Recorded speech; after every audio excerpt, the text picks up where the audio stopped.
de Zbigniew Brzezinski. La supremacía estadounidense y sus imperativos geoestratégicos.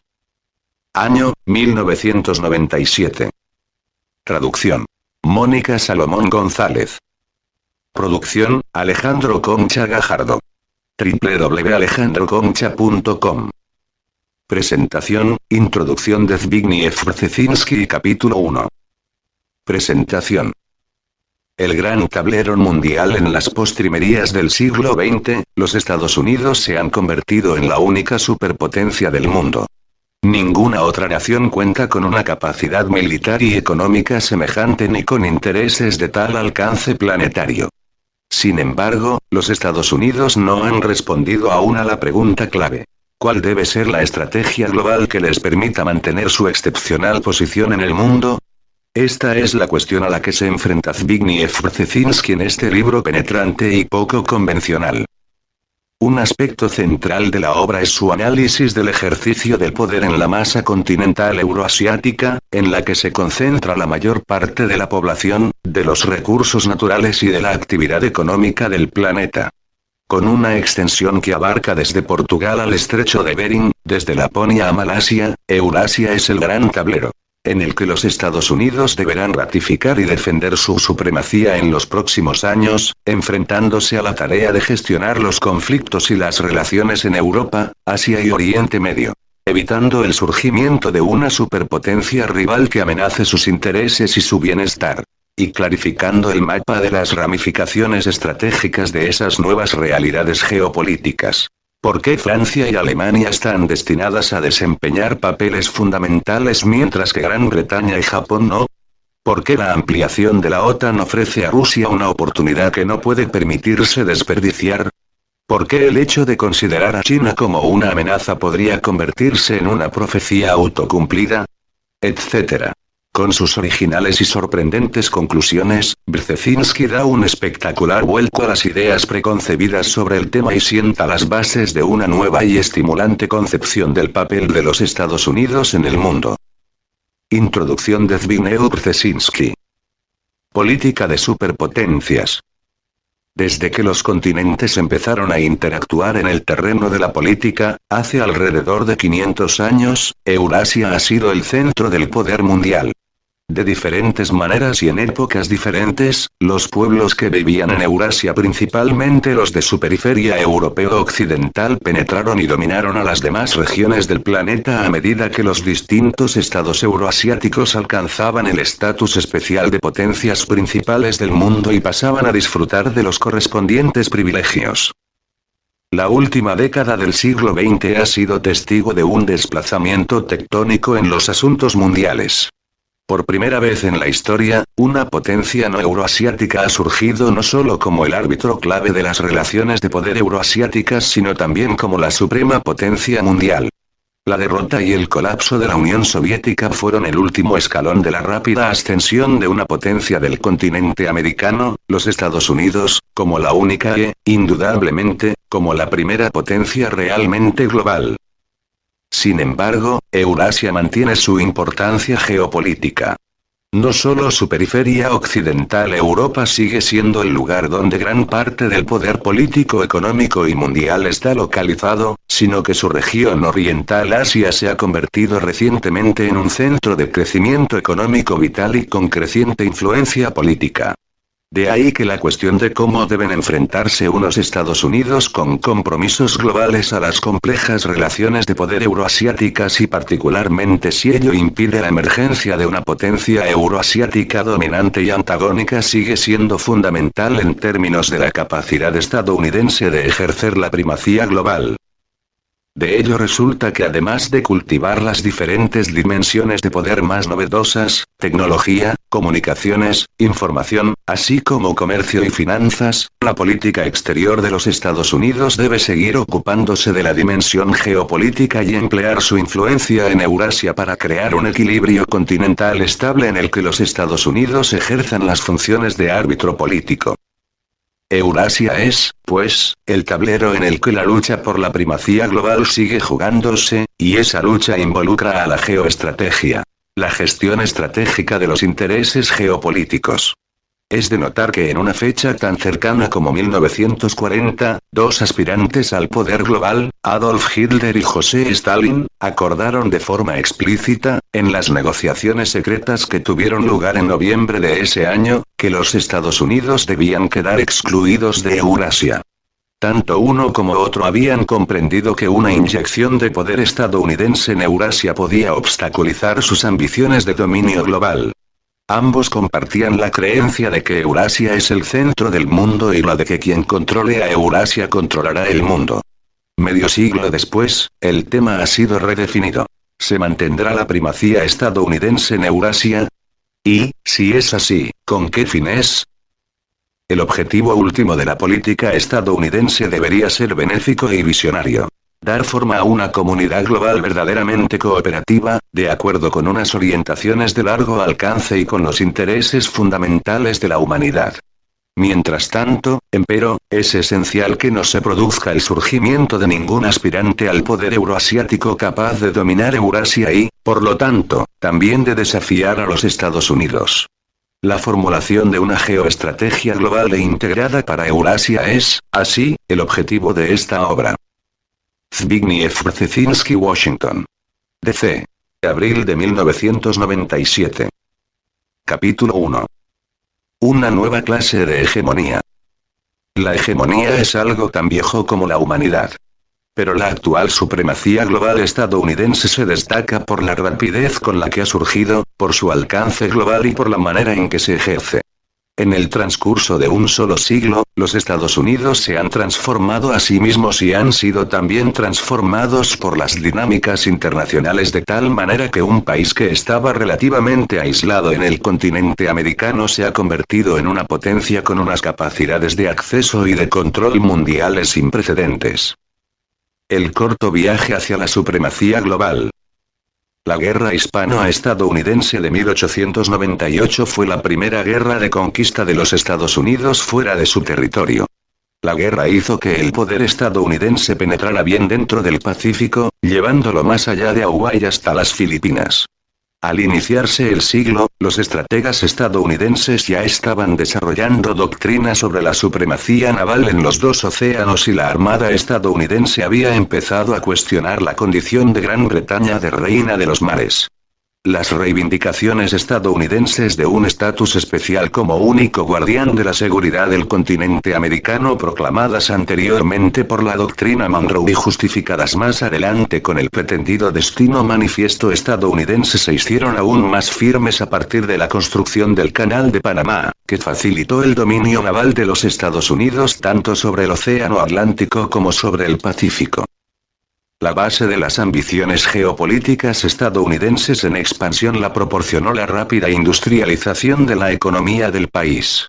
Al estallar la Primera Guerra Mundial, el creciente poder económico estadounidense constituía ya alrededor del 33% del Producto Nacional Bruto Mundial, lo que desbancó a Gran Bretaña como principal potencia industrial del mundo. Este notable dinamismo económico fue impulsado por una cultura que favorecía la experimentación y la innovación. Las instituciones políticas estadounidenses y la economía de libre mercado crearon oportunidades sin precedentes para los inventores ambiciosos e iconoclastas, a quienes ningún privilegio arcaico ni ninguna rígida jerarquía social impidió avanzar hacia la materialización de sus sueños personales. En pocas palabras, la cultura nacional era extraordinariamente favorable al crecimiento económico, y atrayendo y asimilando con rapidez a los extranjeros más talentosos, la cultura facilitó también la expansión del poder nacional. La Primera Guerra Mundial proporcionó las condiciones para que por primera vez la fuerza militar estadounidense se proyectara en Europa de forma masiva. Una potencia hasta entonces relativamente aislada transportó rápidamente varios cientos de miles de efectivos a través del Atlántico. Ni el tamaño ni el campo de acción de esta expedición militar transoceánica tenían precedentes, lo que marcó la emergencia de un nuevo jugador principal en las relaciones internacionales. De similar importancia fue el hecho de que la guerra también diera lugar al primer gran esfuerzo diplomático estadounidense de aplicar los propios principios a la búsqueda de una solución para los problemas internacionales de Europa. Los famosos 14 puntos de Woodrow Wilson representaban una inyección de idealismo estadounidense reforzado por el poderío de esa nación en la geopolítica europea. Una década y media antes, los Estados Unidos habían desempeñado un papel fundamental en la solución de un conflicto entre Rusia y Japón en el lejano Oriente, reafirmando con ello también su creciente papel internacional. La fusión del idealismo y del poder estadounidense se hizo así sentir con todo su peso en la escena mundial. Sin embargo, en realidad la Primera Guerra Mundial fue aún, sobre todo, una guerra europea, no una guerra global. Pero su carácter autodestructivo marcó el principio del fin de la preponderancia política, económica y cultural de Europa sobre el resto del mundo.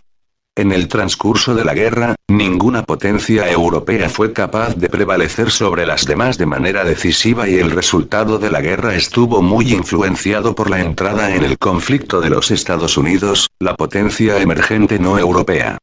A partir de entonces, Europa iría dejando progresivamente de ser un sujeto para convertirse en un objeto de la política de poder global. No obstante, este breve estallido de liderazgo global estadounidense no dio lugar a un compromiso continuado de los Estados Unidos en los asuntos mundiales.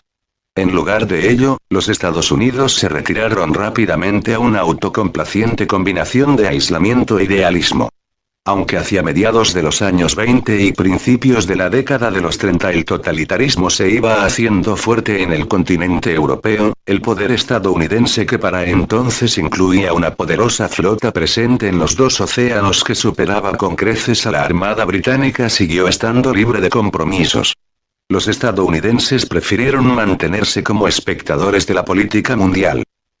Esa actitud era coherente con el concepto estadounidense de seguridad, basado en la idea de que los Estados Unidos son una isla continental.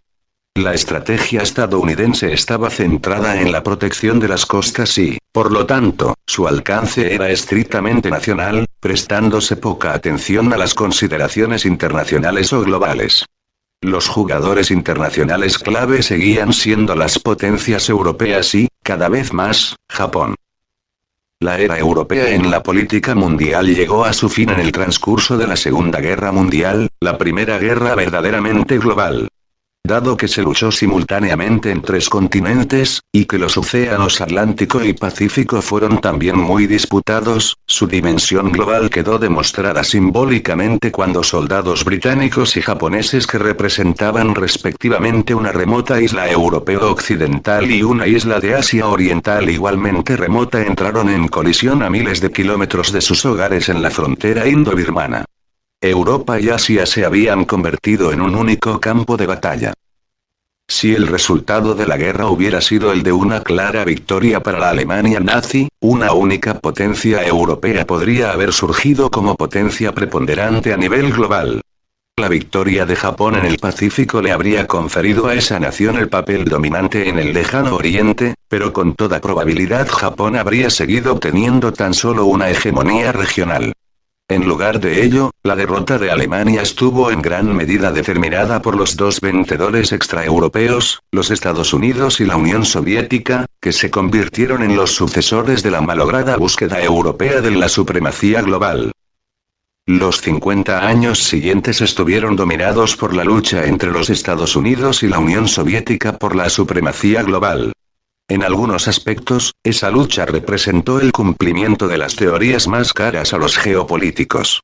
Enfrentaba a la principal potencia marítima mundial, dominante tanto sobre el océano Atlántico como sobre el Pacífico, a la principal potencia terrestre mundial, la fuerza suprema en el territorio asiático, con el bloque sino-soviético abarcando un espacio muy similar a aquel sobre el que se extendía el imperio mongol. La dimensión geopolítica no podía haber quedado más clara. América del Norte versus Eurasia disputándose el mundo. El ganador dominaría verdaderamente el globo. No había nadie más que pudiera obstaculizar el camino, una vez que se alcanzara, finalmente, la victoria. Cada rival proyectaba hacia el mundo entero un mensaje ideológico infundido de optimismo histórico que justificaba, para cada uno, los necesarios sacrificios, al tiempo que reforzaba en ellos la convicción en una victoria inevitable. Cada rival era claramente dominante dentro de su propio espacio, a diferencia de los aspirantes imperiales europeos a la hegemonía global, ya que ninguno de ellos consiguió jamás afirmar decisivamente su preponderancia dentro de la propia Europa. Y cada uno usó su ideología para reforzar la sujeción de los respectivos vasallos y tributarios de una manera que recordaba en cierto modo los tiempos de las guerras religiosas. La combinación del campo de acción geopolítico global y la proclamada universalidad de los dogmas en pugna dio a la lucha una intensidad sin precedentes. Pero un factor adicional también imbuido de implicaciones globales hizo que la lucha resultara verdaderamente inusual. Con el advenimiento de las armas nucleares, una guerra frontal de tipo clásico entre los dos principales oponentes no solo entrañaría su destrucción mutua, sino que podría tener consecuencias letales para una parte significativa de la humanidad. De ahí que la intensidad del conflicto se combinara simultáneamente con una extraordinaria autocontención por parte de ambos rivales. En el ámbito geopolítico, el conflicto se libró, mayoritariamente, en las periferias de la propia Eurasia. El bloque sino-soviético dominaba la mayor parte de Eurasia, pero no controlaba sus periferias. Norteamérica logró atrincherarse en las costas extremo occidental y extremo oriental del gran continente euroasiático. La defensa de esas cabezas de puente continentales, cuyo epítome en el frente occidental fue el bloqueo de Berlín y en el oriental la guerra de Corea, fue por lo tanto el primer test estratégico de la que habría de conocerse como la Guerra Fría. En la fase final de la Guerra Fría, un tercer frente defensivo, el del sur, apareció en el mapa de Eurasia, véase el mapa en página 17. La invasión soviética a Afganistán precipitó una respuesta dual estadounidense. Asistencia directa de Estados Unidos a la resistencia nativa en Afganistán para obstaculizar al ejército soviético y aumento a gran escala de la presencia militar estadounidense en el Golfo Pérsico como elemento disuasorio para evitar cualquier ulterior proyección hacia el sur del poder político o militar soviético. Los Estados Unidos se comprometieron con la defensa de la región del Golfo Pérsico en la medida en que ello favorecía a sus intereses en materia de seguridad en la parte occidental y oriental de Eurasia. El éxito de la contención por parte de Norteamérica de los intentos del bloque euroasiático para lograr un control objetivo sobre toda Eurasia, durante los cuales ambas partes evitaron hasta el final colisionar militarmente de manera directa por temor a una guerra nuclear, llevó a que el resultado de la lucha se decidiera finalmente por medios no militares. La vitalidad política, la flexibilidad ideológica, el dinamismo económico y el atractivo cultural se convirtieron en las dimensiones decisivas. La coalición liderada por los Estados Unidos mantuvo su unidad, mientras que el bloque sino-soviético se dividió en menos de 2 décadas. En parte, ello se debió a la mayor flexibilidad de la coalición democrática, en contraste con el carácter jerárquico y dogmático pero también quebradizo del campo comunista. La primera compartía unos valores comunes pero sin darles un formato doctrinario. El campo comunista ponía énfasis en la ortodoxia dogmática, con un único centro interpretativo válido. Los principales vasallos estadounidenses eran también significativamente más débiles que los Estados Unidos, mientras que la Unión Soviética no pudo tratar a China como a una subordinada indefinidamente. El resultado se debió también al hecho de que el lado estadounidense demostró ser económica y tecnológicamente mucho más dinámico, mientras que la Unión Soviética se fue estancando gradualmente y no pudo competir con efectividad ni en crecimiento económico ni en tecnología militar. A su vez, el declive económico llevó a la desmoralización ideológica. De hecho, el poder militar soviético y el temor que inspiraba entre los occidentales oscureció durante largo tiempo la asimetría fundamental entre los dos adversarios. Los Estados Unidos eran sencillamente mucho más ricos, mucho más avanzados desde el punto de vista tecnológico, más elásticos e innovadores en lo militar, más creativos y atractivos en lo social.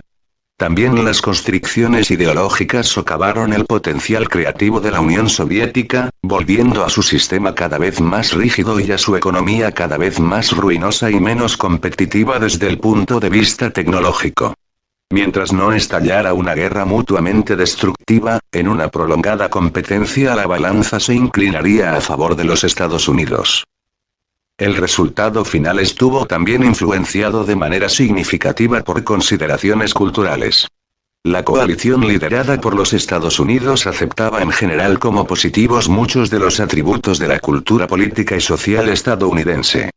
Los dos aliados más importantes de Estados Unidos en las periferias occidental y oriental del continente euroasiático, Alemania y Japón, recuperaron su salud económica en el contexto de una admiración casi ilimitada por todo lo estadounidense. Los Estados Unidos eran percibidos, en sentido amplio, como una representación del futuro, como una sociedad digna de admiración y que merecía ser emulada. En cambio, Rusia era culturalmente menospreciada por la mayoría de sus vasallos centroeuropeos y más aún por su principal aliado oriental, cada vez más activo, China. Para los centroeuropeos, la dominación rusa significaba el aislamiento de lo que ellos consideraban su hogar filosófico y cultural, Europa occidental y sus tradiciones religiosas cristianas. Peor aún, significaba el dominio por parte de un pueblo al que los centroeuropeos, a menudo injustamente, consideraban su inferior en lo cultural. Los chinos, para quienes la palabra Rusia significa la tierra hambrienta, la menospreciaban aún más abiertamente. Aunque en un principio los chinos habían rebatido con moderación las pretensiones de Moscú sobre la universalidad del modelo soviético, al cumplirse una década de la revolución comunista empezaron a desafiar activamente la primacía ideológica de Moscú e incluso empezaron a expresar abiertamente su menosprecio tradicional por los vecinos bárbaros del norte. Finalmente, dentro de la propia Unión Soviética, el 50% de la población no rusa acabó también por rechazar el dominio de Moscú. El gradual despertar político de los no rusos significó que los ucranianos, los georgianos, los armenios y los azeríes empezarán a considerar al poder soviético como una forma de dominio imperial extranjero por parte de un pueblo con respecto al cual no se sentían culturalmente inferiores.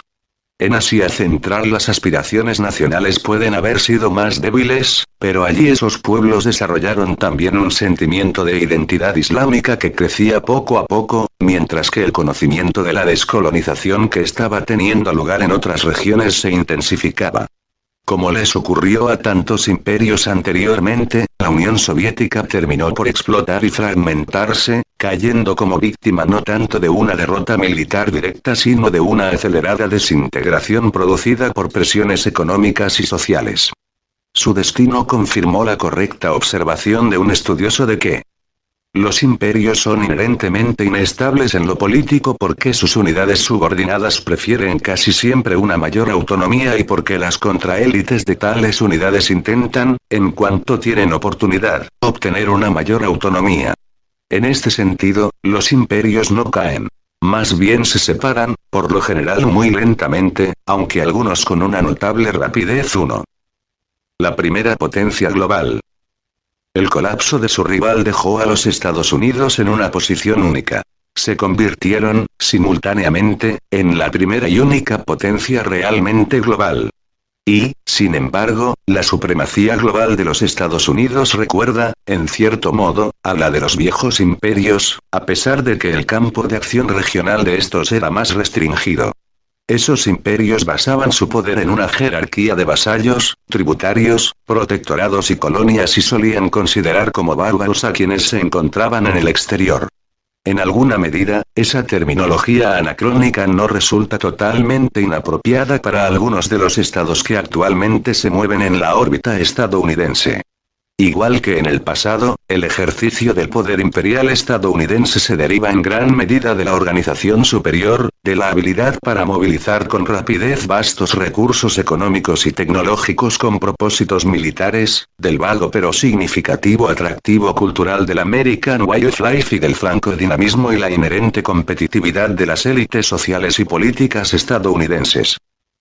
También los viejos imperios compartían esos atributos.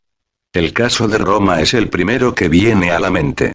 El Imperio Romano se configuró a lo largo de unos 2 siglos y medio a través de una expansión territorial sostenida hacia el norte y luego tanto hacia el oeste como hacia el sur, así como a través del ejercicio de un efectivo control marítimo sobre toda la franja costera del Mediterráneo.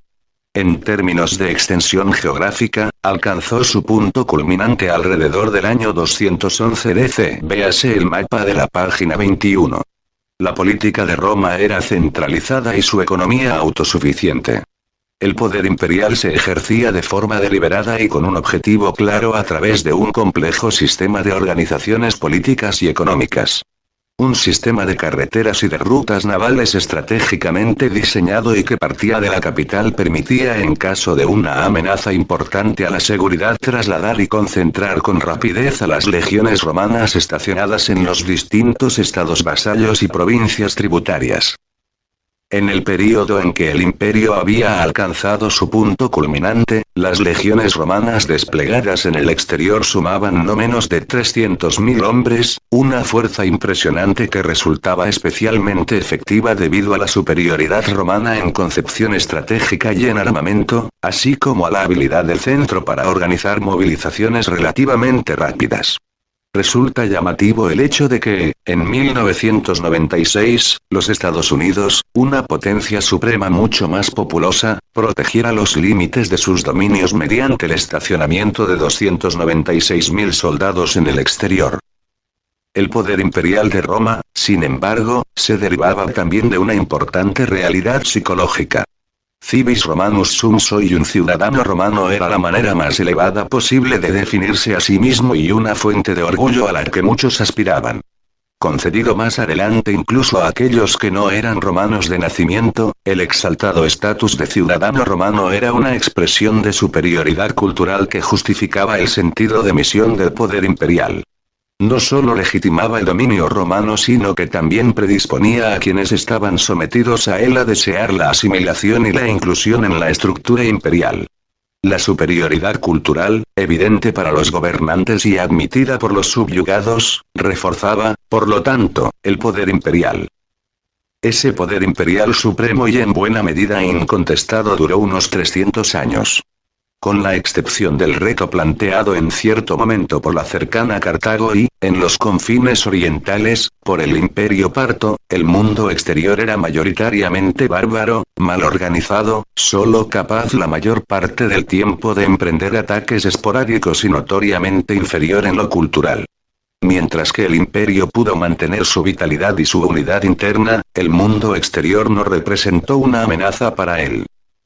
Tres grandes causas llevaron finalmente al colapso del Imperio Romano.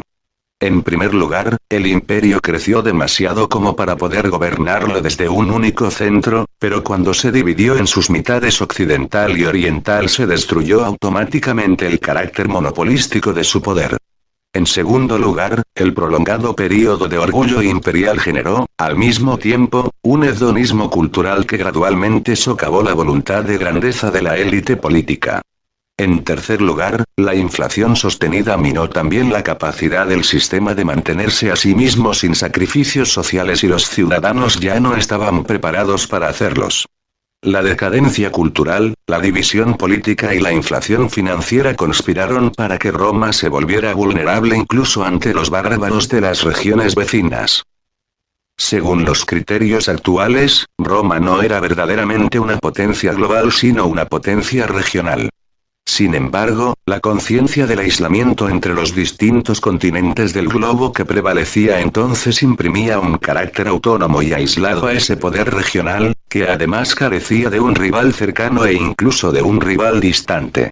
El Imperio Romano era, por lo tanto, un mundo en sí mismo con una organización política superior y con una superioridad cultural que lo convertía en el precursor de posteriores sistemas imperiales que fueron geográficamente más extensos.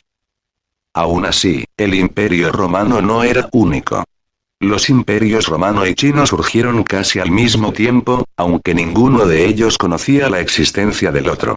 Alrededor del año 221 a.C., época de las guerras púnicas entre Roma y Cartago, la unificación emprendida por Qin de los 7 estados existentes que dio lugar al primer imperio chino había llevado a la construcción de la Gran Muralla en el norte de China, con lo que el reino interior quedó aislado del mundo bárbaro que se extendía más allá de él. El posterior imperio Han, que había empezado a surgir hacia el 140 a.C., tuvo una extensión y una organización todavía más impresionantes. Al iniciarse la era cristiana, no menos de 57 millones de personas estaban sometidas a su autoridad. Ese elevado número, en sí mismo sin precedentes, demostraba la existencia de un control central extraordinariamente efectivo que se ejercía a través de una burocracia centralizada y punitiva. El dominio imperial se extendía a la actual Corea, parte de Mongolia y la mayor parte de la región costera de la actual China. Sin embargo, de manera similar a Roma, el imperio Han se vio afectado por males internos y su colapso final se aceleró con su partición, en el 220 DC, en 3 reinos independientes. La historia posterior de China comprende ciclos de reunificación y expansión seguidos por períodos de decadencia y fragmentación.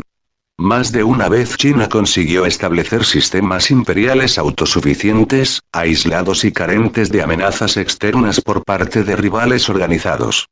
La división tripartita del reino Han acabó el 589 DC con la reaparición de algo similar a un sistema imperial. Pero el período de mayor potencia imperial llegó con los manchúes, especialmente durante la dinastía Qin, una de las primeras. Antes del siglo XVIII China era, una vez más, un imperio totalmente desarrollado, con un centro imperial rodeado de estados vasallos y tributarios que incluían a la actual Corea, Indochina, Tailandia, Birmania y Nepal. El dominio chino se extendió así desde el lejano oriente ruso a través de Siberia del sur hasta el lago Baikal y hasta el actual Kazajistán y luego hacia el sur hacia el Océano Índico, para volver otra vez hacia oriente a través de Laos y el norte de Vietnam, véase el mapa de la página 24. Igual que en el caso romano, el imperio era una compleja organización económica, financiera, educativa y de seguridad. El control sobre el vasto territorio y los más de 300 millones de personas que vivían en él se ejerció a través de todos esos medios, poniéndose un gran énfasis en la autoridad política centralizada, apoyada por un servicio postal extraordinariamente efectivo. El imperio, en su totalidad, estaba dividido en 4 zonas que tenían a Pekín como centro y que delimitaban áreas a las que el correo podía llegar, respectivamente, en 1, 2, 3 y 4 semanas. Una burocracia centralizada, entrenada profesionalmente y seleccionada a través de un proceso competitivo, constituía el sistema neurálgico de la unidad. Esa unidad era reforzada, legitimada y mantenida también en este caso de manera similar a la de Roma por un sentimiento de superioridad cultural muy intenso y profundamente arraigado que el confucianismo, una oportuna filosofía imperial, acentuaba con su insistencia en la armonía, las jerarquías y la disciplina. Se consideraba que China, el celeste imperio, era el centro del universo y que en su periferia y más allá de ella solo había bárbaros. Ser chino significaba ser una persona cultivada y, por esa razón, el resto del mundo tenía la obligación de tratar a China con la debida deferencia. Ese sentido especial de superioridad impregnaba la respuesta del emperador chino al rey Jorge III de Inglaterra, cuyos emisarios habían intentado engatusar a China para que iniciara una relación comercial con Gran Bretaña ofreciéndole algunos productos industriales británicos como muestra de buena voluntad, por más que en esa etapa fines del siglo XVIII China había entrado en una fase de creciente declive. Yo, emperador por gracia de Dios, ordeno al rey de Inglaterra que tome nota de mi encargo. El celeste imperio, que gobierna sobre todo lo que se encuentra entre los 4 mares, y, no otorga ningún valor a las cosas raras y preciosas, y, ni tampoco tiene la más mínima necesidad de las manufacturas de vuestro país y por lo tanto, y, he ordenado a vuestros enviados que emprendan un retorno seguro a sus hogares. Tú, oh rey, deberías, sencillamente, actuar en conformidad con nuestros deseos reforzando tu lealtad y jurando obediencia perpetua. El declive y la caída de los diversos imperios chinos se debió, también, principalmente a factores internos. Los bárbaros mongoles y más tarde los occidentales prevalecieron a causa del cansancio interno, la decadencia, el hedonismo y la pérdida de creatividad económica y militar, que minaron y luego aceleraron el colapso de la voluntad china. Las potencias extranjeras explotaron el malestar interno chino. Gran Bretaña en la Guerra del Opio de 1839-1842, Japón un siglo más tarde que, a su vez, generó el profundo sentimiento de humillación cultural que ha movido a los chinos durante el siglo XX, una humillación mucho más intensa aún debido a la colisión entre su arraigado sentimiento de superioridad cultural y las degradadas realidades políticas de la China postimperial. De manera muy similar al caso de Roma, en la actualidad la China imperial sería clasificada como una potencia regional. Pero, cuando estaba en su apogeo, China no tenía igual a nivel global, en el sentido de que ninguna otra potencia era capaz de desafiar su estatus imperial y ni siquiera en caso de que China lo hubiera deseado de resistirse a su eventual expansión. El sistema chino era autónomo y autosuficiente, basándose sobre todo en una identidad étnica compartida y con una proyección relativamente limitada del poder central sobre pueblos tributarios étnicamente diferentes y geográficamente periféricos. Gracias a ese vasto núcleo étnico dominante, China pudo, periódicamente, restaurar su imperio. En ese aspecto China se diferenció bastante de otros imperios, en los que unos pueblos numéricamente pequeños pero con voluntad de convertirse en hegemónicos consiguieron durante un tiempo imponer y mantener su dominio sobre una población mucho mayor y étnicamente diferente. Sin embargo, una vez que el dominio de esos imperios basados en pequeños núcleos fue socavado, la restauración imperial se volvió imposible. Para encontrar una analogía algo más próxima a la definición actual de potencia global debemos considerar el extraordinario fenómeno del Imperio Mongol. Este logró surgir a través de una intensa lucha con oponentes importantes y bien organizados. Entre los derrotados estuvieron los reinos de Polonia y Hungría, las fuerzas del Sacro Imperio Romano, varios principados rusos y bielorrusos, el califato de Bagdad y, más tarde, incluso la dinastía Sun de China. Al derrotar a sus rivales regionales, Gengis Khan y sus sucesores establecieron un control centralizado sobre el territorio que los estudiosos de la geopolítica de épocas posteriores identificaron como el Earthland, zona central, global o el eje del poder mundial. Su imperio continental euroasiático se extendía desde las costas del mar de China hasta Anatolia en Asia Menor y hasta Europa Central, véase mapa en página 26. Hubo que esperar al apogeo del bloque estalinista sino-soviético para que el imperio mongol del continente euroasiático fuera igualado en lo que respecta al alcance de su control centralizado que ejercía sobre el territorio contiguo. Los imperios romano, chino y mongol fueron los precursores de otros aspirantes al poder global. En los casos de Roma y de China, como ya he señalado, sus estructuras imperiales estaban muy desarrolladas, tanto en lo político como en lo económico, mientras que la extendida aceptación de la superioridad cultural del centro ejercía un importante papel cohesionador. En cambio, el imperio mongol mantuvo su control político apoyándose más directamente en conquistas militares seguidas de una adaptación, e incluso asimilación, a las condiciones locales. El poder imperial mongol estaba basado, en buena medida, en la dominación militar. El dominio mongol, alcanzado a través de una aplicación brillante y despiadada de tácticas militares superiores, que combinaban una notable capacidad para el rápido desplazamiento de fuerzas con una oportuna concentración de estas, no entrañaba ningún sistema económico o financiero organizado. Asimismo, el poder mongol tampoco derivaba de la afirmación de un sentimiento de superioridad cultural. Los gobernantes mongoles eran demasiado escasos como para representar una clase gobernante autónoma y, en cualquier caso, la ausencia de un sentimiento consciente de superioridad cultural o incluso étnica privaba a la élite imperial de la confianza subjetiva que habría sido necesaria para ello. De hecho, los gobernantes mongoles mostraron una gran facilidad para ser gradualmente asimilados por los países que habían conquistado, a menudo más avanzados culturalmente. Así, uno de los nietos de Gengis Khan, convertido en emperador de la parte china del Gran Reino del Khan, se convirtió en un ferviente propagador del confucianismo. Otro se volvió musulmán devoto al transformarse en sultán de Persia y un tercero fue el responsable del dominio cultural persa en Asia Central. Este factor, el de la asimilación de los gobernantes a los gobernados debido a la ausencia de una cultura política dominante, así como una serie de problemas relativos a la sucesión del Gran Khan que había fundado el imperio y que quedaron sin resolver, fue la causa última de la desaparición del imperio. El reino mongol se había vuelto demasiado grande como para que se pudiera gobernarlo desde un único centro, pero la solución que se intentó poner en práctica, la división del imperio en varias partes autónomas, dio lugar a una asimilación local aún más rápida y aceleró la desintegración imperial. Después de mantenerse durante 2 siglos, desde 1206 hasta 1405, el mayor imperio de base terrestre del mundo desapareció sin dejar huellas.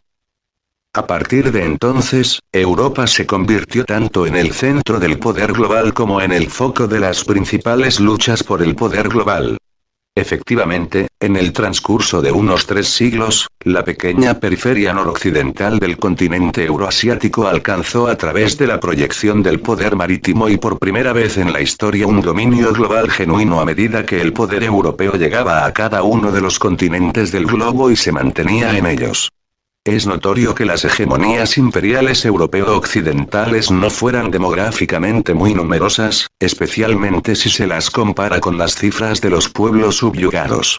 Sin embargo, al iniciarse el siglo XX, fuera del continente americano, que 2 siglos antes también había estado sujeto al control europeo occidental y que estaba predominantemente habitado por emigrantes europeos y sus descendientes, tan solo China, Rusia, el Imperio Otomano y Etiopía estaban libres del dominio europeo occidental, véase el mapa de la página 28.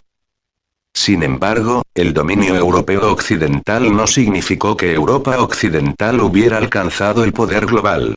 La realidad básica era la de una supremacía global de la civilización europea junto a una fragmentación del poder continental europeo. A diferencia de las conquistas territoriales del Heartland euroasiático por parte del Imperio mongol o del Imperio ruso que lo sucedió, el imperialismo europeo de ultramar fue el producto de una incesante exploración transoceánica y de la expansión del comercio marítimo. Este proceso, sin embargo, involucraba también una continua lucha entre los principales estados europeos, que no solo se disputaban los dominios de ultramar sino también la hegemonía dentro de la propia Europa. La consecuencia geopolítica de ello fue que la hegemonía global de Europa no se derivó de la hegemonía en Europa de una única potencia europea.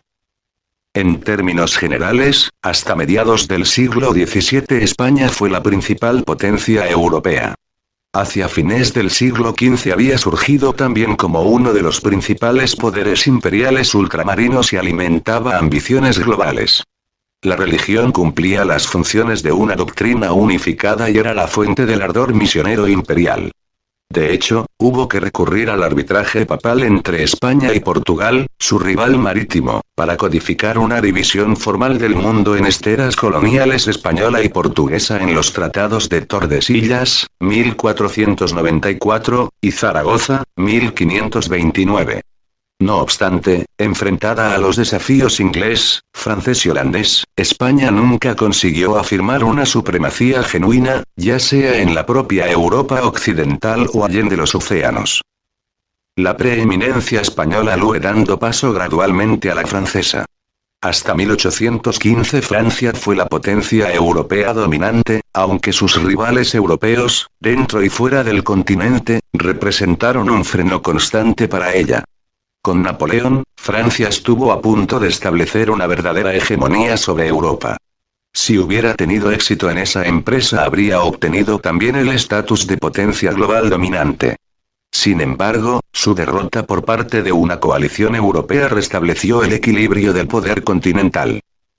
Durante los siguientes 100 años, hasta la Primera Guerra Mundial, Gran Bretaña ejerció un dominio marítimo global, en tanto que Londres se convertía en el principal centro comercial y financiero del mundo y la Armada británica reinaba en los mares.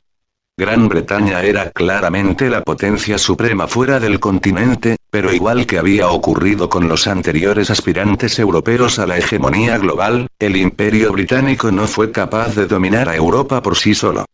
En lugar de ello, Gran Bretaña se valió de una intrincada diplomacia basada en el equilibrio del poder y luego en una alianza anglo-francesa para evitar que Rusia o Alemania dominaran el continente. El Imperio Británico en ultramar fue adquirido inicialmente mediante una combinación de exploraciones, comercio y conquistas. Pero, de una manera muy similar a la de sus predecesores romanos y chinos o a la de sus rivales franceses y españoles, su capacidad de permanencia derivó en gran medida de la percepción de la superioridad cultural británica. Esa superioridad no era solo una cuestión de arrogancia subjetiva por parte de la clase gobernante imperial, sino una perspectiva compartida por muchos de los súbditos no británicos. Ello es patente en las palabras del primer presidente negro sudafricano, Nelson Mandela. Fui educado en una escuela británica y en esa época todo lo mejor del mundo estaba en Gran Bretaña. No he renunciado a la influencia que Gran Bretaña y la historia y la cultura británica ejercieron sobre nosotros. La superioridad cultural, afirmada con éxito y aceptada con calma, tuvo como efecto el de la disminución de la necesidad de depender de grandes fuerzas militares para mantener el poder del centro imperial. Antes de 1914 solo unos pocos miles de militares y funcionarios británicos controlaban alrededor de 7 millones de kilómetros cuadrados y a casi 400 millones de personas no británicas, véase el mapa de la página 30. En resumen, Roma ejerció su dominio en gran medida a través de una organización militar superior y del atractivo de su cultura. China se apoyó mucho en una burocracia eficiente para gobernar un imperio basado en la idea de una identidad étnica compartida, reforzando su control mediante un sentimiento de superioridad cultural muy desarrollado.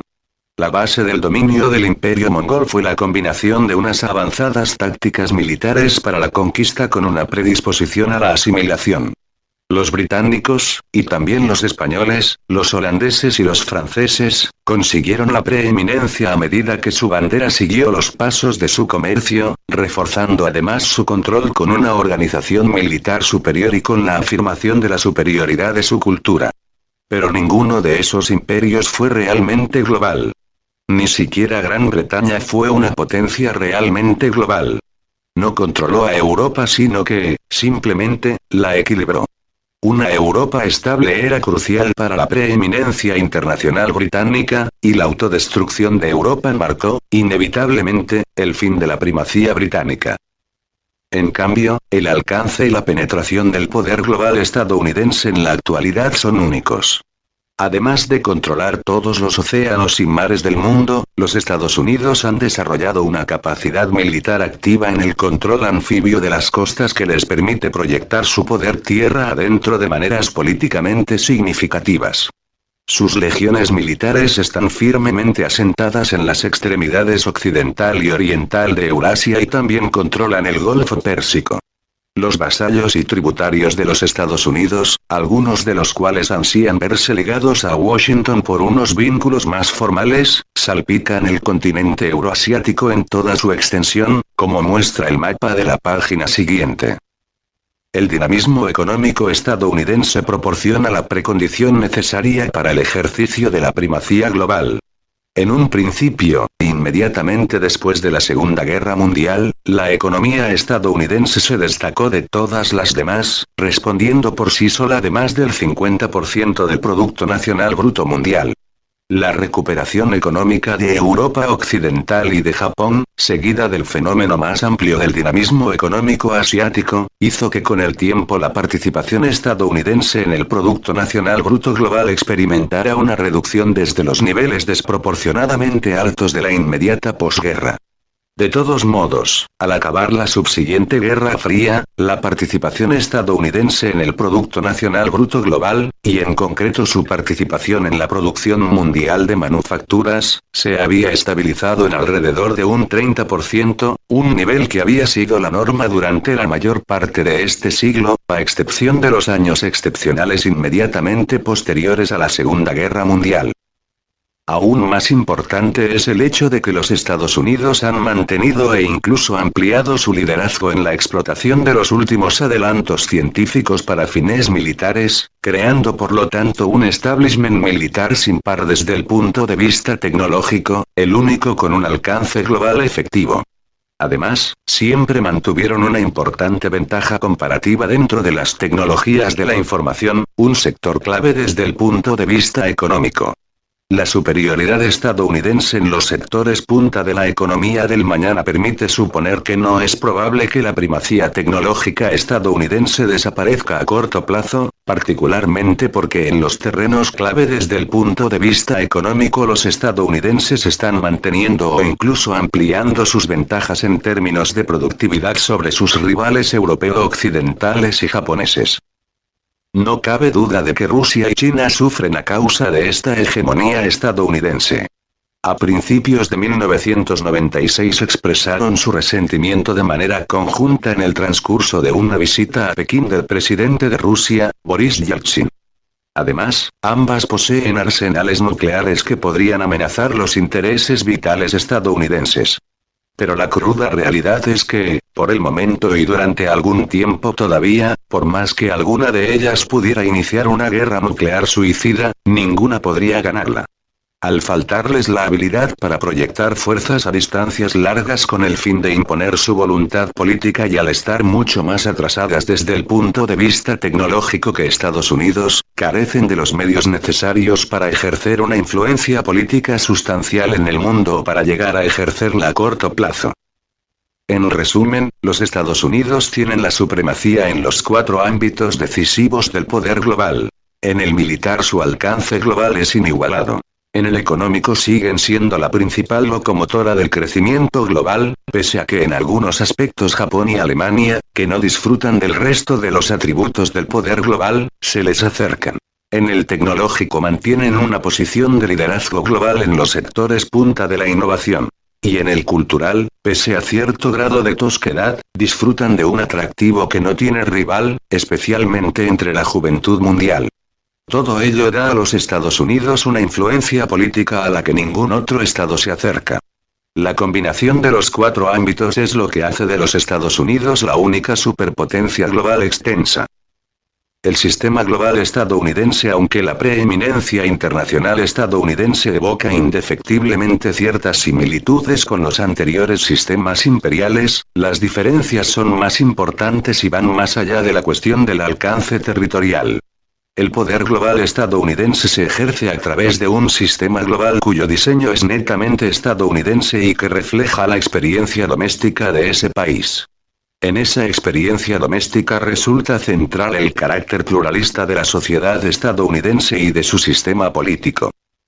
Los viejos imperios fueron construidos por élites políticas aristocráticas y, en la mayoría de los casos, estaban gobernados por regímenes esencialmente autoritarios o absolutistas.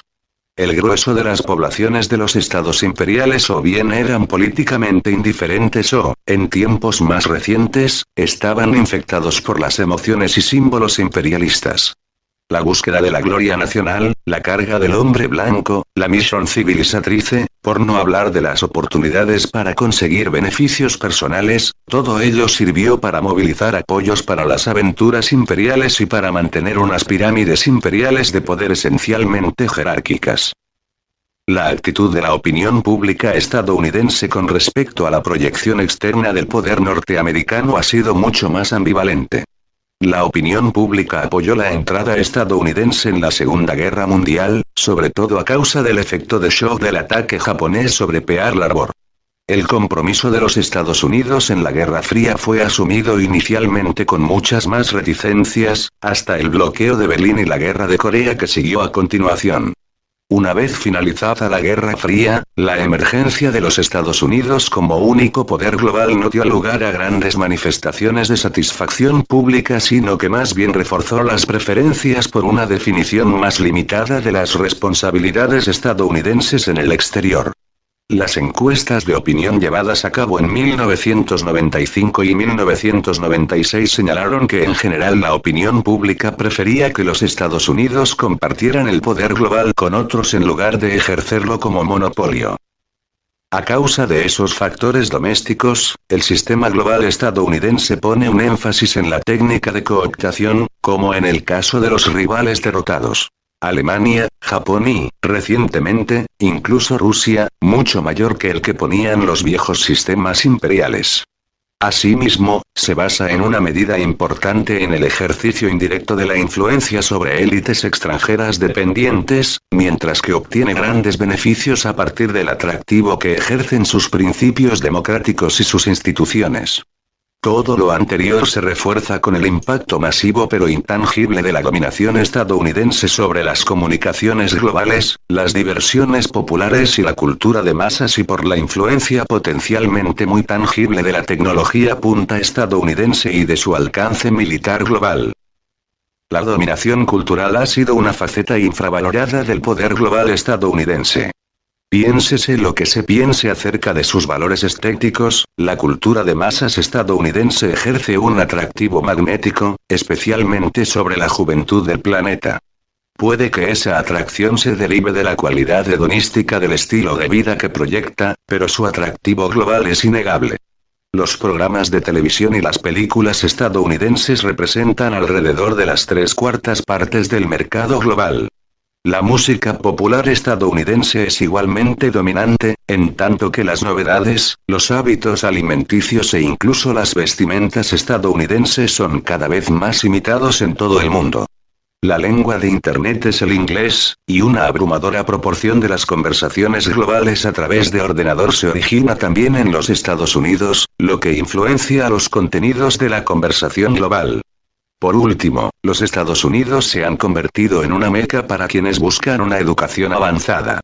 Aproximadamente 500.000 de estudiantes extranjeros entran cada año en los Estados Unidos y muchos de los mejor preparados nunca vuelven a casa. Es posible encontrar graduados de las universidades estadounidenses en casi todos los gabinetes ministeriales del mundo. El estilo de muchos políticos democráticos extranjeros emula también, cada vez más, el estilo estadounidense.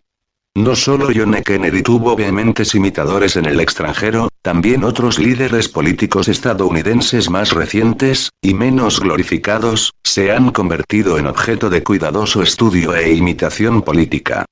Políticos provenientes de culturas tan dispares como la japonesa y la británica, por ejemplo el primer ministro japonés de mediados de los 90 Ryutaro Hashimoto y el primer ministro británico Tony Blair y nótese el Tony, imitación de Jimmy Carter, Bill Clinton o Bob Dole, consideran perfectamente apropiado copiar los manierismos locales de Clinton, sus actitudes populistas y sus técnicas de relaciones públicas.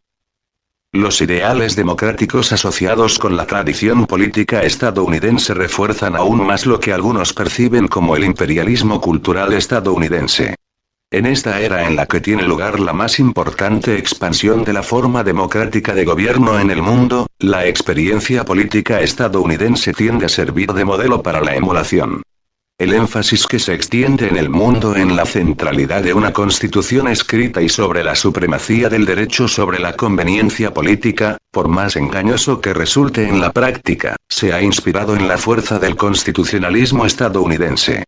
En épocas recientes, la adopción por parte de los países excomunistas del criterio de la supremacía de lo civil sobre lo militar, especialmente como precondición de la pertenencia a la OTAN, se ha visto muy influida por el sistema estadounidense de relaciones entre lo civil y lo militar.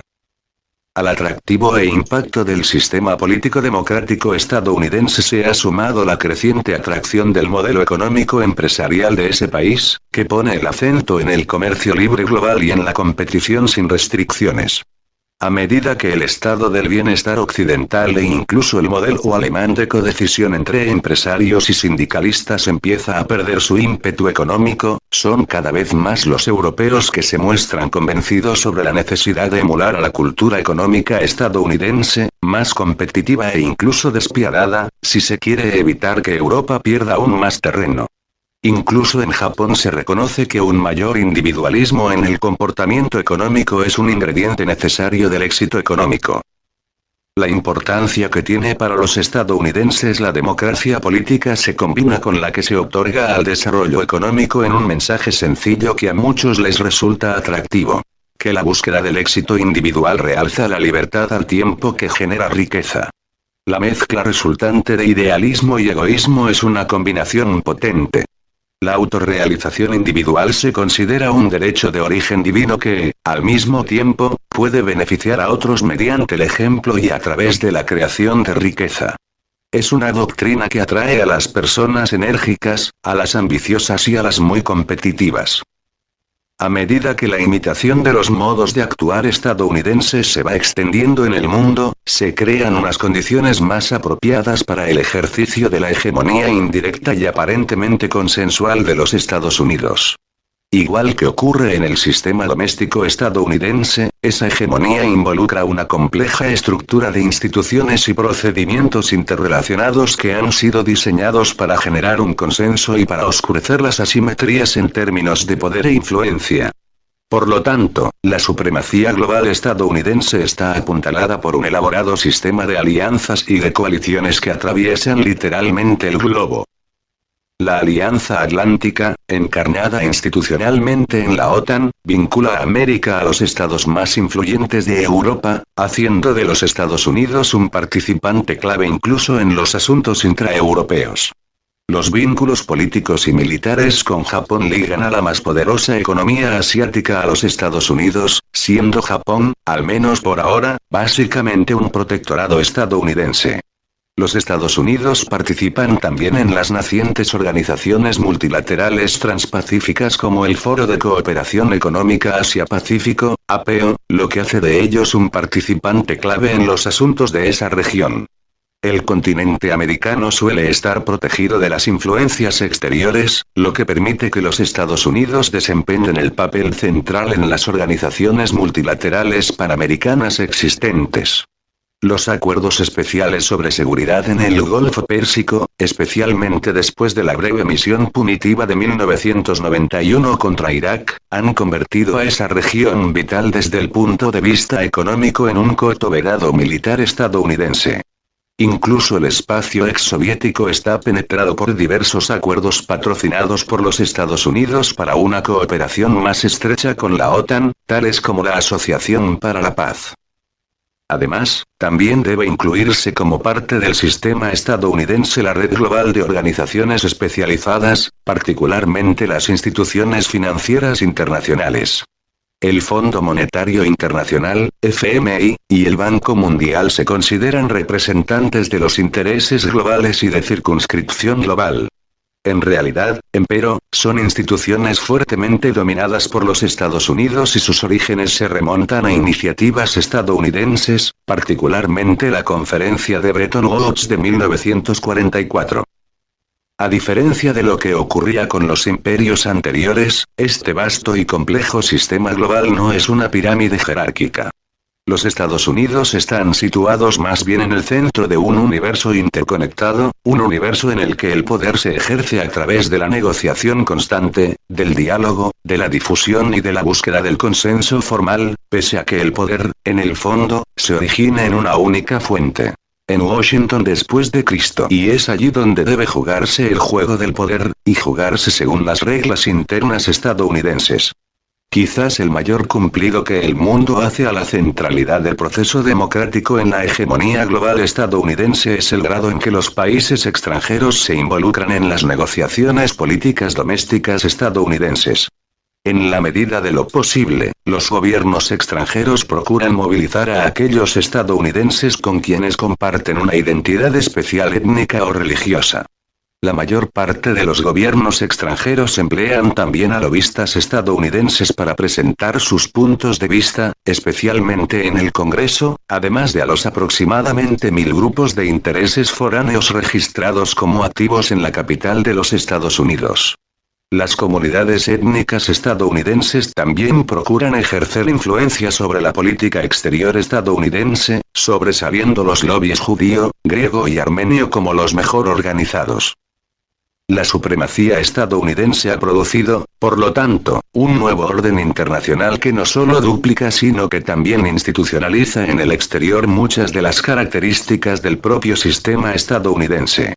Sus características básicas incluyen un sistema de seguridad colectiva que incluye mandos y fuerzas integrados, OTAN, el Tratado de Seguridad entre Estados Unidos y Japón, etc.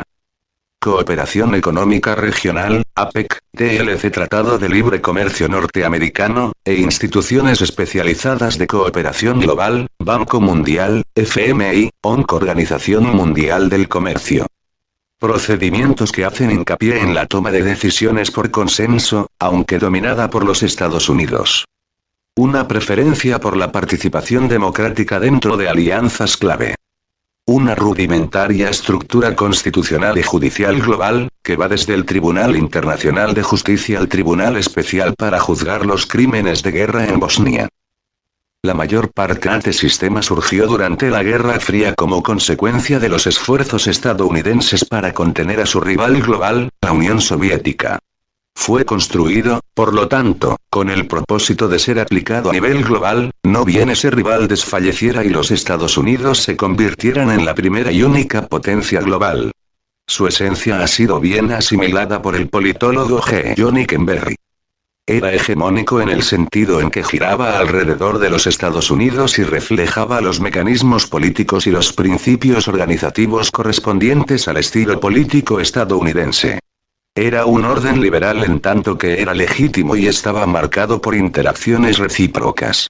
Los europeos y se podría añadir que los japoneses fueron capaces de reconstruir e integrar sus sociedades y economías de maneras que resultaban compatibles con la hegemonía estadounidense pero que también proporcionaban un espacio para experimentar con sus propios sistemas políticos autónomos y semi-independientes, y, la evolución de este complejo sistema sirvió para domesticar las relaciones entre los principales estados occidentales.